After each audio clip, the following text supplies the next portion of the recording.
जय श्री राम दोस्तों, कैसे हो आप सब। आज के इस व्लॉग में आप सभी का स्वागत है। दोस्तों बहुत ही इम्पोर्टेंट आज की वीडियो होने वाली है। पता है, एक भक्त ने आज बहुत ही इम्पोर्टेंट अनुभव शेयर किया है हनुमान जी से जुड़ा, और इस अनुभव को सुनने के बाद मैं दावे के साथ कहता हूं आपका हनुमान जी के प्रति विश्वास और बढ़ जाएगा।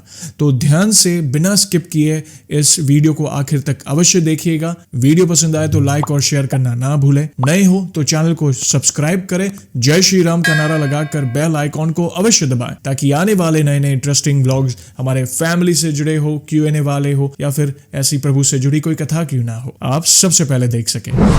दोस्तों वीडियो में आगे बढ़ने से पहले जानेंगे पिछले व्लॉग में पूछे गए सवाल का सही उत्तर और करेंगे 3 भक्तों के नामों का शाउट आउट। सवाल था, हनुमान जी को उनकी गदा किसने दी थी, और इसका सही उत्तर है कुबेर जी ने। कई भक्तों ने इसका सही उत्तर दिया है, कमेंट सेक्शन भर गया था। रैंडमली हमने 3 नाम पिकअप किए हैं। पहला नाम है दीक्षा नगमोटे, जो कि बालाघाट MP से बिलोंग करती हैं। धन्यवाद दीक्षा जी सही उत्तर देने के लिए, जय श्री राम आपको। दूसरा नाम है लक्ष्मण संतेजिया जी, जो कि अहमदाबाद गुजरात से बिलोंग करते हैं। धन्यवाद लक्ष्मण जी सही उत्तर देने के लिए, जय श्री राम आपको। और तीसरा नाम है बनोश्री सरकार, जो कि बैंगलोर से बिलोंग करती हैं। धन्यवाद बनोश्री जी सही उत्तर देने के लिए, जय श्री राम आपको। दोस्तों थैंक यू वेरी मच सही उत्तर देने के लिए। और आज का सवाल है, बाल्य अवस्था में हनुमान जी ने मधुर फल जानकर किसे अपने मुंह में रख लिया था। कमेंट में इसका जवाब अवश्य दीजिएगा, और उत्तर के साथ अपना पूरा नाम और आप कहां से बिलोंग करते हैं, यानी किस गांव से, किस शहर से बिलोंग करते हैं,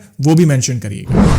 मैं अपना नाम गुप्त रखना चाहती हूँ। मैं महाराष्ट्र की रहने वाली हूँ। ईश्वर की कृपा से मेरे जीवन में सब सही चल रहा था। पसंद के लड़के से शादी हुई। शादी के 2 साल बाद बेटे का जन्म हुआ। हम सब बहुत खुश थे, हमें कोई प्रॉब्लम नहीं थी। लेकिन आगे जो होने वाला था वो तो हम सपने में भी नहीं सोच सकते थे। डिलीवरी के 2 महीने बाद मेरे ईयर यानी कान के नीचे एक ट्यूमर आया। हमने डॉक्टर को दिखाया तो वो बोले नॉर्मल ट्यूमर है, ठीक हो जाएगा, और दवाई खाने के बाद वो ठीक भी हो गया। दूसरी तरफ मेरा बेटा बड़ा हो रहा था, लेकिन वो बाकी बच्चों से कुछ अलग लगता था। करीब 6 महीने के बाद बच्चे बैठने लग जाते हैं, पर मेरा बेटा तो अपनी गर्दन भी होल्ड नहीं कर पा रहा था। धीरे धीरे मेरा टेंशन बढ़ता ही जा रहा था। हमने मुंबई में एक बड़े न्यूरोलॉजिस्ट को दिखाया तो उन्होंने ब्रेन MRI करने को कहा। जब रिपोर्ट आई तो हमारे पैरों तले जमीन खिसक गई। डॉक्टर ने कहा कि बच्चा एबनॉर्मल है और वो कुछ नहीं कर पाएगा। डॉक्टर ने यह भी कहा कि वो कभी भी बैठ या चल नहीं पाएगा। ये सुनकर तो मानो मेरा दिमाग सुन्न हो गया था। हमें कुछ पता ही नहीं चल रहा था कि हम क्या करें।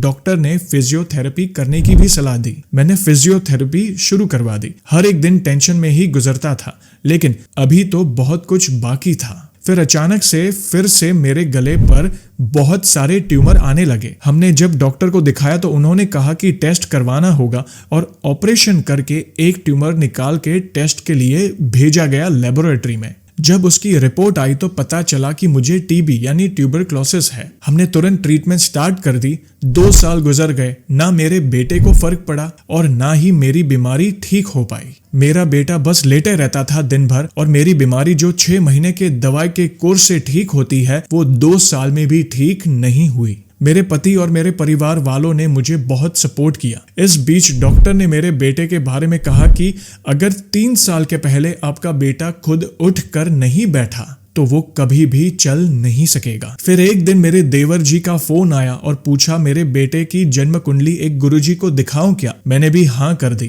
गुरुजी ने मुझे 40 दिन तक रोज सुबह हनुमान जी के मंदिर जाकर 11 लौंग की माला चढ़ाने और शाम के समय हनुमान जी के सामने दिया जलाने को कहा। गुरुजी ने जैसा कहा मैंने वो करना शुरू कर दिया और 40 दिन पूरे किए। हर रोज मैं प्रभु से एक ही प्रार्थना करती कि मेरा बेटा खुद से उठकर बैठ जाए। मैं मेरे बजरंगबली के सामने खड़े होकर जिद करती थी। बाद में मुझे ये ठीक नहीं लग रहा था, पर क्या करूं, एक माँ हूं। 40 दिन के बाद तो मैंने मंदिर जाना बंद कर दिया, पर मेरा मन नहीं लगता। मुझे अब आदत सी हो गई। फिर से मैंने मंगलवार और शनिवार के दिन मंदिर जाना शुरू कर दिया। मेरा बेटा अब 2 साल 6 महीने का हो गया था। मन में डर बढ़ने लगा था। उसे एक्सरसाइज तो कराती थी, पर वो रिस्पॉन्ड नहीं करता था, बस पूरा दिन लेटे रहता था। और एक दिन वो मेरे पास लेटे लेटे ही खेल रहा था। मैंने ऐसे ही उसे हाथ लगाकर कहा चलो उठो, तो वो अचानक उठकर बैठ गया। मुझे तो कुछ समझ ही नहीं आया। मैंने फिर से उसे लेटा दिया और उठने को कहा तो फिर से वो उठकर बैठ गया। कल तक सिर्फ लेटे रहने वाला लड़का जो अपनी गर्दन भी होल्ड नहीं कर पा रहा था, वो आज अचानक से बैठ रहा था। ऐसा 3 से 4 दिन तक चला। उठो बोलने पर वो उठ रहा था और फिर 5वें दिन से वो तो बिना कुछ कहे ही उठने लगा और बहुत अच्छे से बैठने लगा। घर पर सब खुशी से पागल हो गए थे, कोई कुछ भी कहे। मुझे पता था कि ये मेरे बजरंगबली की कृपा से ही हुआ है। हनुमान जी ने मेरी जिद पूरी की और एक माँ की गुहार सुनी। मैंने जो उनसे नहीं मांगा था वो भी मुझे उन्होंने दे दिया। मेरी टीबी की ट्रीटमेंट 2 साल से चल रही थी, लेकिन रिपोर्ट नॉर्मल नहीं आ रहा था। हमने डॉक्टर चेंज किया। दूसरे डॉक्टर को दिखाने के बाद फिर से ऑपरेशन से ट्यूमर निकाल के टेस्ट करना था। 15 दिन के बाद रिपोर्ट आया और मुझे फोन आया कि आपकी रिपोर्ट नॉर्मल है। डॉक्टर बोले अब कोई मेडिसिन खाने की जरूरत नहीं है। उस समय मुझे जो महसूस हुआ वो मैं शब्दों में नहीं बता सकती। मैं पूरी तरह से ठीक हो चुकी हूँ। मेरे मन में हनुमान जी के प्रति भक्ति और बढ़ गई है। जब से मैंने हनुमान जी को जाना है तब से दिल से सारा बोझ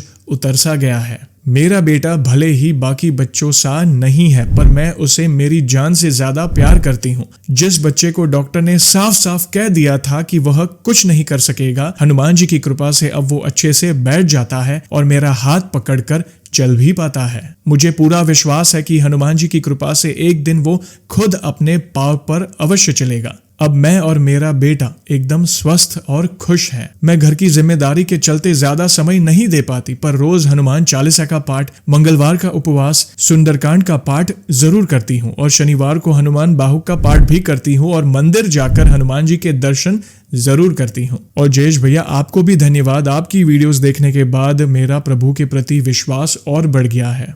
जय श्री राम। देखिए, धन्यवाद प्रभु से कहे। मैं तो मात्र निमित्त हूँ, दास का दास हूँ, एक माध्यम हूँ, बाकी कराने वाले प्रभु है। तो दोस्तों देखा आपने, असंभव को संभव केवल हमारे बजरंगबली ही कर सकते हैं। जहाँ पे डॉक्टर ने भी हाथ खड़े कर दिए थे कि अभी इनके बच्चे का कुछ नहीं होगा, ये अब नॉर्मल है। और उनकी खुद की बीमारी के बारे में भी जैसे उन्होंने कहा काफी लंबे समय तक वो ठीक नहीं हो रही थी। प्रभु के शरण में जाने के बाद देखा आपने, बड़े बड़े असंभव कार्य संभव हो जाते हैं। तो ऐसे ही है हमारे बजरंगबली। बस सच्चे दिल से उनकी शरण में रहे, अपने आप को समर्पित कर दे।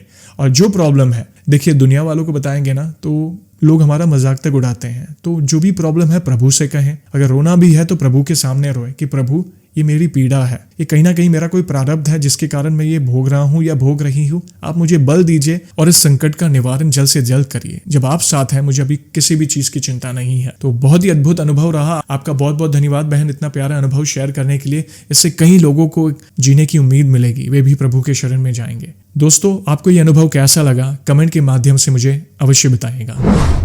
और दोस्तों आप सभी को तो पता ही है कि व्लॉग को हम ऐसे ही एंड नहीं करेंगे। प्रभु के नाम का गुणगान जो करना है, और आज भी हम वो करेंगे जो हनुमान जी को सबसे प्रिय है, वो है प्रभु श्री राम के नाम का गुणगान। कुछ अद्भुत पंक्तियां लाया हूं, बोलकर सुनाऊंगा, ध्यान से सुनिएगा और फिर कमेंट में मुझे अवश्य बताएगा कि आपको ये पंक्तियां सुनने के बाद कैसा लगा। तो बोलिए सियावर रामचंद्र की जय, पवन सुत हनुमान की जय। राम ब्रह्म राम विष्णु राम ही गुरु स्वरूप है, राम ही तो ओमकार राम ही शिवोम है, राम क्षीर राम नीर राम ही महान वीर, राम ही धराधुरी विशाल नील व्योम है, वासना के वृक्ष का अखंड अग्नि होम है, राम संग राम अंग राम रोम रोम है, दीन के दयालु राम भक्त के कृपालु राम, वीर के लिए बने स्वयं वे स्वाभिमान है, योगियों के योग राम साधकों के भोग राम, ज्ञानियों के हेतु वे प्रयोग के समान है, निर्बलों के पक्ष राम दुर्बलों के वक्ष राम, है जड़ों के रक्ष राम चेतनों के प्राण है, भक्त को करे निहाल राम काल के भी काल, कोटि है कराल है हृदय परम विशाल है, देह की रगों में दौड़ते हुए है रक्त राम, धड़कनों का वेग और श्वास अंतराल है, व्योम का हो और छोर या धरा की कोर कोर, देख लो किसी भी और राम विद्यमान है। जय श्री राम। रोंगटे खड़े हो गए,